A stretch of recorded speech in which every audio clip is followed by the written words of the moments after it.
Cryptic Canticles welcomes you to the Dracula radio play experience. Sit back, relax, and enjoy this full audio performance of Bram Stoker's masterpiece, released chronologically by entry date. Jonathan Harker's Journal, 31 October. Still hurrying along. The day has come, and Godalming is sleeping. I am on watch. The morning is bitterly cold, and the furnace heat is grateful, though we have heavy fur coats. As yet, we have passed only a few open boats, but none of them had on board any box or package of anything like the size of the one we seek. The men were scared every time we turned our electric lamp on them and fell to their knees and prayed.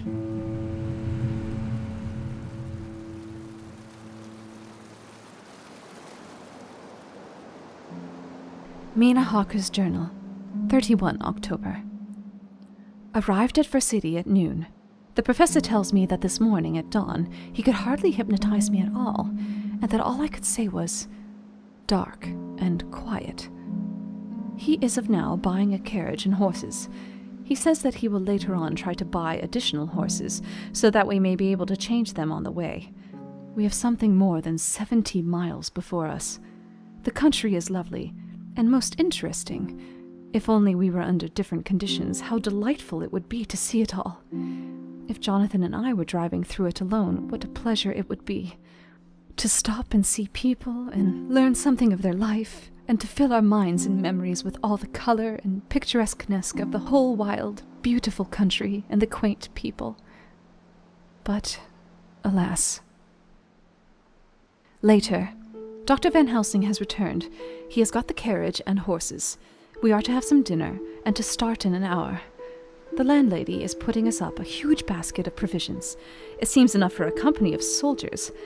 The professor encourages her, and whispers to me that it may be a week before we can get any food again. He has been shopping too, and has sent home such a wonderful lot of fur coats and wraps, and all sorts of warm things. There will not be any chance of our being cold. We shall soon be off. I am afraid to think what may happen to us. We are truly in the hands of God.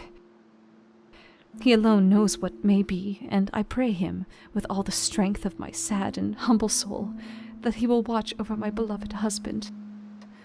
That, whatever may happen, Jonathan may know that I loved him, and honored him more than I can say, and that my latest and truest thought will always be for him.